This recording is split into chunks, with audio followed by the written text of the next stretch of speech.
লুকটা, যেটা আমি আমার শ্যুট পারপাস বা এভরিডে যে কোনো বেরোনোর সময় কিন্তু আমি এই মেকআপ লুকটাই ক্রিয়েট করে থাকি।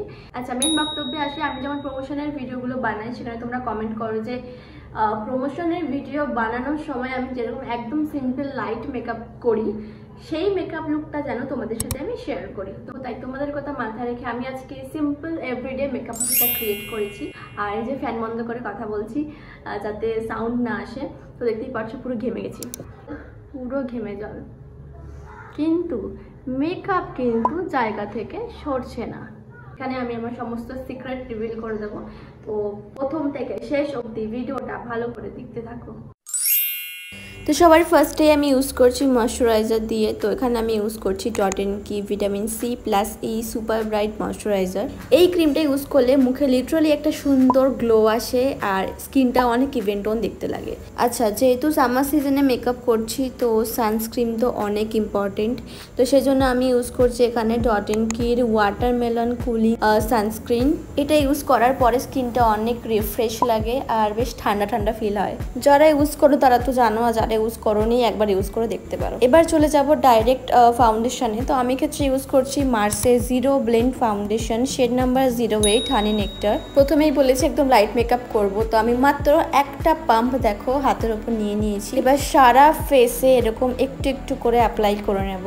আর তাছাড়া তোমাদের যদি মনে হয় যে বেশি কভারেজ দরকার তাহলে তোমরা বেশি ফাউন্ডেশন নিতেই পারো। তবে আমি যেহেতু সামার মেকআপ দেখাচ্ছি, একদম লাইট ওয়েট মেকআপ দেখাচ্ছি, মানে যেটা আমি করে থাকি বেসিক্যালি সেটা দেখাচ্ছি, তো আমি এরকমভাবেই করি, তো সেটাই তোমাদের সাথে শেয়ার করা। তো এবার দেখো, আমি কিন্তু কোনো বিউটি ব্লেন্ডার বা ফাউন্ডেশন ব্লেন্ডিং ব্রাশ ইউজ করিনি। আমি ডাইরেক্ট হাত দিয়েই কিন্তু ফাউন্ডেশনটাকে অ্যাজ এ ক্রিমের মতো সারা মুখে অ্যাপ্লাই করে নিচ্ছি। আচ্ছা, এটা কিন্তু তখনই সম্ভব যখন তুমি স্কিনে একদম কম পরিমাণে ফাউন্ডেশন লাগিয়েছো। বেশি পরিমাণে ফাউন্ডেশন লাগিয়ে কিন্তু কখনোই হাত দিয়ে ব্লেন্ড করবে না। তখন আমি সাজেস্ট করব অবশ্যই তোমরা বিউটি ব্লেন্ডার অথবা ব্লেন্ডিং ব্রাশ ইউজ করবে। এবার আমি ইউজ করছি ইনশাইন কসমেটিক্সের স্টুডিও এইচডি কনসিলার। একদম কম পরিমাণে, মানে না নেওয়ার মতো দেখো আমি নিলাম অ্যাপ্লিকেটারে, আর জাস্ট একটু একটু করে, মানে এক ডট করে দেখো আমি অ্যাপ্লাই করছি জাস্ট একটু হাইলাইটিংয়ের জন্য। তো আমাদের ফেসে যেখানে যেখানে হাইলাইটিং জোন আছে ব্যাস ওখানে আমি অ্যাপ্লাই করেছি। দেন আমি ফিঙ্গার টিপসের সাহায্যে দেখো আস্তে আস্তে করে ব্লেন্ড করছি। তবে সোয়াইপ করলে চলবে না, জাস্ট ড্যাব ড্যাব করে, ব্লেন্ডার যেমন আমরা ব্লেন্ড করি ব্লেন্ডার দিয়ে ঠিক তেমনভাবেই আস্তে আস্তে ড্যাব ড্যাব করে কিন্তু ব্লেন্ড করতে হবে। সোয়াইপ করে ঘষলেই কিন্তু জায়গাটা থেকে মেকআপটা রিমুভ হয়ে যাবে। আচ্ছা, আরেকটা কথা বলতে চাই, তোমরা যেহেতু আমার টেকনিকটা দেখতে চেয়েছো যে আমি কিভাবে করে থাকি, তার উপরে ভিত্তি করেই কিন্তু আমার এই ভিডিওটা বানানো। যাই হোক, পুরোপুরি সব কিছু ব্লেন্ড করার পরে আমি এবার একটা ফাউন্ডেশন ব্লেন্ডিং ব্রাশের সাহায্যে ভালো করে ফেসে একবার করে ব্লেন্ড করে নেব, যাতে বেসটা পুরো স্মুথ দেখতে লাগে। এবার পুরো বেসটাকে সেট করে নেব, তার জন্য আমি ইউজ করছি মাইগ্ল্যামের একটা কম্প্যাক্ট আর নিয়ে নিয়েছি একটা ফ্লাপি ব্রাশ। তাছাড়া আজকে আমি যেসব প্রোডাক্টগুলো ইউজ করলাম সেগুলো সব কিছুর লিঙ্ক তোমরা কিন্তু ডেসক্রিপশন বক্সে পেয়ে যাবে, তো অবশ্যই চেক করে নিও। তো খুব সুন্দরভাবে দেখো আমি বেসটাকে প্রপার সেট করে ফেলেছি।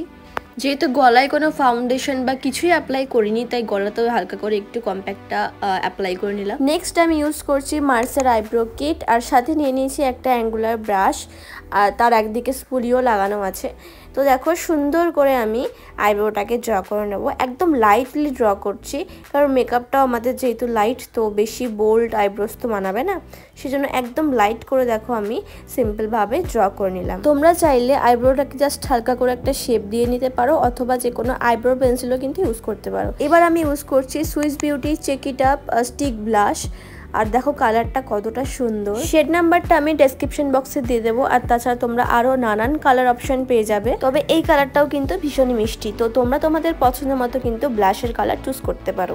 ব্লাশটা জাস্ট আমি ওয়ান স্ট্রোক করে অ্যাপ্লাই করেছি, দেন একটা ফাউন্ডেশন ব্লেন্ডিং ব্রাশের সাহায্যে ভালো করে ব্লেন্ড করে নিচ্ছি। তোমরা চাইলে কিন্তু হাতের সাহায্যেও আস্তে আস্তে করে ব্লেন্ড করে নিতে পারো। যেহেতু আমি পাউডার দিয়ে বেসটাকে সেট করে ফেলেছি, তাই আর কি ব্রাশের সাহায্যে ব্লেন্ড করলাম। ওই সেম ব্লাশ থেকে একটুখানি দেখো আমি কালার নিয়ে চোখের ওপরটা একটু হালকা করে ব্লেন্ড করে নিয়েছি, একটা ন্যাচারাল সফট লুক আনার জন্য। এবার আমি ইউজ করছি মাস্কারা ফ্রম মার্সের এই মাস্কারাটা কিন্তু আমার ভীষণ পছন্দ হয়েছে। এটা হচ্ছে মার্সের ডাবল ট্রাবল মাস্কারা, মানে 2 in 1। প্রথমে যেটা আমি অ্যাপ্লাই করছি এটা হচ্ছে ল্যাশের লেন্থ আনতে সাহায্য করবে, আর একটু ড্রাই হওয়ার পরে আমি সেকেন্ড কোট অ্যাপ্লাই করব। এটা হচ্ছে স্টেপ 2। এটা অ্যাপ্লাই করার পরে ল্যাশে একটা অটোমেটিকলি সুন্দর ভলিউম চলে আসে।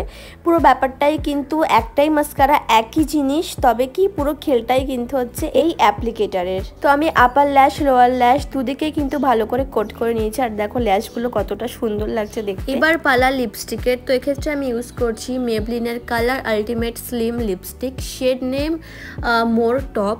ভীষণ মিষ্টি একটা কালার। আমি দেখো উইদাউট লিপ লাইনার কিন্তু অ্যাপ্লাই করলাম, আর কতটা মিষ্টি লাগছে দেখতে। উইদাউট মেকআপেও আমি এটা অ্যাপ্লাই করে দেখেছি, ভীষণই সুন্দর লাগে। যদিও আমি লিপ লাইনার লাগিয়ে লিপস্টিক লাগাতে পছন্দ করি, তবে যেহেতু সফট একটা লুক ক্রিয়েট করেছে সেখানে বোল্ড লিপসের কোনো প্রয়োজন নেই, তাই আমি জাস্ট ডাইরেক্ট আমি লিপস্টিকটাই অ্যাপ্লাই করলাম। আর এই হলো আমার ফুল অ্যান্ড ফাইনাল লুক।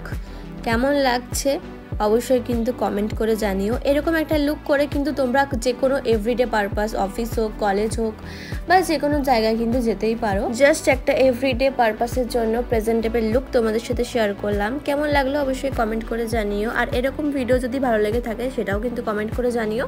তো আজকের মতো এতটাই, টাটা।